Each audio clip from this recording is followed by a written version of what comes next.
iz svog sopstvenog iskustva. Ja ću vam reći. Čovjek ima 3 neprijatelja. Sad ne pričam samo zbog svog iskustva, ja sam pobedio sva ta 3 neprijatelja, nego zato što na osnovu, to je jedan sastavni dio moje nauke, zbog koje sam ja dobio i karijeru na zapadu. 3 neprijatelja.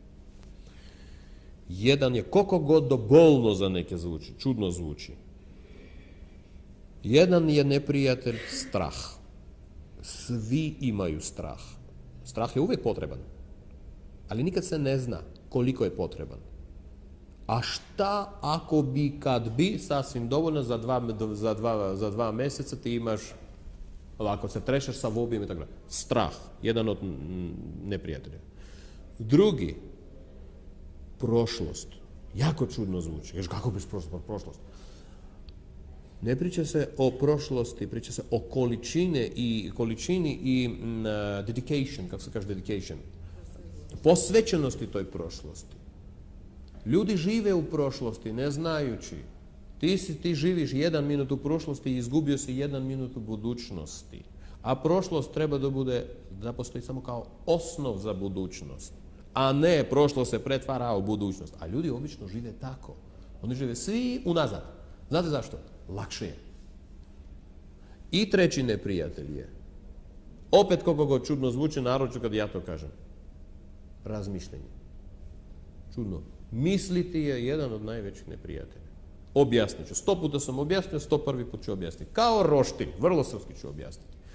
Koliko vremena treba da se ražnić peče? Jedan. Lupamo. 3 minuta. Kako bi izgledao taj ražnić da se peče, na primjer, 10 minuta? Upravo tako. Ali pazi. A kako bi izgledao da se peče 1 minut? Na isti način. Suštini, tačno 3 minuta. Za ražnić mi znamo. Koliko treba ražnić da se napravi kvalitetan? 3 minuta. 1 minut više, to više nije taj. Isto tako i sa mislima. Treba misliti ne više nego što je potrebno za konkretan slučaj, konkretno pitanje. Ali kod nas ima mišljenje kod ljudi. Što više, to bolje. Jel da? Što više misliš, više si pametan. To je isto kao ražnić. Na kraju ti dobiješ nešto što niti možeš da prodaš, niti možeš da jedeš, niti možeš da ponudiš, a ostaje tebi i tu. I pretvara se kantu za đubre. Evo, ako postoji neki čovjek koji može, neko ostane skeptičan, ne treba svi da slušaju mene, da kaže ja čovječe, došao Ruben sa soli pamet. Ta 3 neprijatelja, ako pokuša da pobedi, barem delimično, nisu oni laki. Verujte mi, to je strašno teško. A najteži je srednji. Kako izbeći prošlost. To što to više nije to je to, gotovo. Ona stalno drnda. Kako izbrisati to što ne treba i zadržati samo ono to što treba za budućnost. Onda, vjerujte mi, taj čovjek više nema barijera ispred sebe i on ide napred. Pretežak sam savjet dao, ali sam barem dao taj savjet.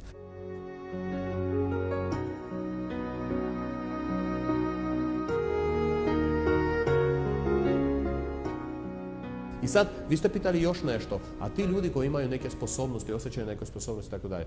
Znate šta sam ja razmišljao da uradim, to letos na Kipru. Ne na Kipru, na Kritu sam bio. Nema što da radim, pa normalno i ja ponekad pečem predugo ražnić. Ja sam razmišljao. Ima mnogo ljudi, me pitaju to pitanje, mnogo dolazi, da li bismo mogli kod vas da učimo, da li ovo, jeste, možete, to je skupo. Prvo što je skupo. Ja sam skup plus nemam vremena. Zato ne održavam to. Pravljenje instituta, to opet će biti jako skupo. To je cijeli sistem koji treba podržavati. Ja sam razmišljao ovako. Napravit ću neki TV program, bukvalno, škola Rubena Papjana. Vrlo jednostavno. Trajeće nekih maksimum pola sata, po 15 minuta, 20 minuta. Učenje lekcije. Najprostije. Nećete mi vjerovati, 50% populacije samo traži. To što osjeća u sebi nešto, a ne zna šta je to. Ne osnovi. To su vežbe. Bukvalno to će biti kao škola, korak po korak, lekcijama. Svaki TV program je mala lekcija.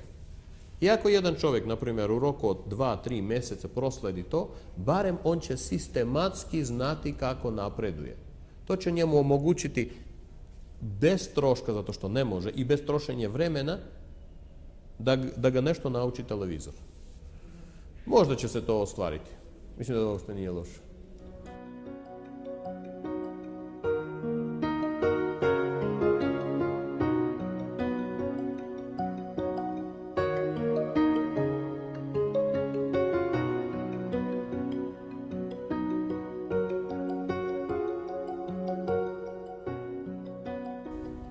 vi ste potpuno u pravu. Ljudi obično sve to pomešaju jedan znači šerpu, pa lepo. Vjeru, ezoteriju, sve to pomešaju jedno, pa dodaju tu sve magije svih mogućih. Sve šta ne znaju, pomešaju jedno. Dragi gledalci, vera sa ezoterijom nema nikakve relacije. Pod verom podrazumevamo, dobro, vera to nije religija. Vera i religija su različite stvari. Religija je sistem. Vera, jedan veruje u Boga, jedan u novac, jedan u dete, jedan u ovo, ono. Sad. Religija i ezoterija su tu odvojene stvari. Pod ezoterijom se podrazumevaju te takozvane nauke koje na današnji dan nemaju materijalnog objašnjenja i prihvatanje. Nemojte zaboraviti da samo pre 1000 godina nije postajala kibernetika, tehnologija, takve reči nije ni bilo. Znači, sve to onda spadalo pod ezoteriju. I sve to se smatralo đavolskim. Tako da sačekate još 100-200 godina i ove gluposti što ja sada pričam će biti formirani u jednu nauku koja se zove ezofizika, na primjer. I onda ti počneš da pričaš, ma dobro, svako dete to zna, to uči u školi. Za sada ne uči u školi i zato se ne zna. Pod ezoterijom se podrazumeva jedna stara, čak nije ni metodologija, prirodna mogućnost, korišćenje prirodnih potencijala, energetskih. Nemojte zaboraviti, obična struja, koja mi tamo je. Obična struja je proizvod iz ničega. Uzmeš nešto, napraviš ovako, proizvode se nešto što se zove struja. Sad zamislite da sličnu struju napraviš ne ovim putem, nego mahanjem svojih ušiju.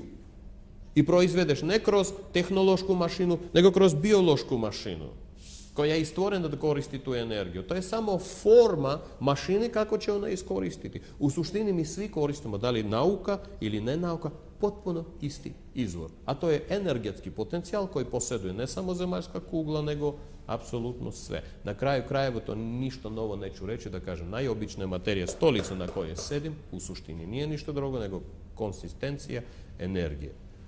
U mikroskopskom prilazu mi tamo imamo ništa drugo nego bukvalno beskrajnost i prazninu. Gde jedan atom nalazi se tu sa elektronima, jedan se nalazi tu, evo takva razdaljina, između njih nema ništa. Ali mi to osjećamo kao materiju. Hoću reći, jednostavnije treba gledati na to. Ljudi koji imaju sposobnost ili misle da imaju sposobnost da nekako koriste tu energiju za svoje i tuđe dobro, su ti ljudi koji se zovu ezoteristi, bioenergetičari i tako dalje. Svaki čovjek sam za sebe to radi stalno. Evo, ja sam udahnuo, pošli su procesi, upravo ta energija koju sam udahnuo ide u svaku ćeliju, ona hrani tu ćeliju. Mislim, to je jedan od sastavnih delova. Tako da svi smo u suštini ezoteristi.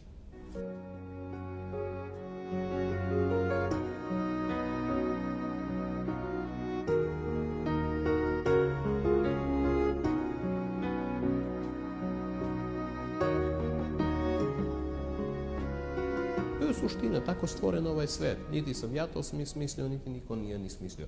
A sve što je vezano za loše, dobro, đavo i tako, vjerujte, to su komplimenti. Ja do sada, ipak sa svojim međunarodnim iskustvom, nisam vidio ni jednog jako dobrog, stvarno, ajde da kažem, crnog maga. Ni jednog. Koji bi mogao da nanese tu količinu štete o kojoj se priča. To su komplimenti za njih. Vjerujte, čovjeka koji zna mnogo lakše pomoći čovjeku nego ga oštetiti. Zato što kad ti pomažeš, tu postoji imunni sistem, tu postoji normalni procesi. To je isto kao guraš voz, on mrda. Samo ti ga malo guraš na neki način nizbrdo i on ide. Ići suprotno tim procesima. Isti voz, ista nizbrdica, samo treba da guraš gore. Zaustavljaš ga. To moraš da budeš stvarno nenormalno snažan. A ne kažeš da, ali postoji crna magija, postoji sve to sisteme oštete. Postoje samo zato što kod tebe već ti procesi, taj voz, ne ide ravnomerno. A kad bi on išao ravnomerno, teško će nešto da dođe. I kad rešiš sva ta tri neprijatelje, postaješ u pravom smislu zaštićen od bilo kakvih spoljnih uticaja.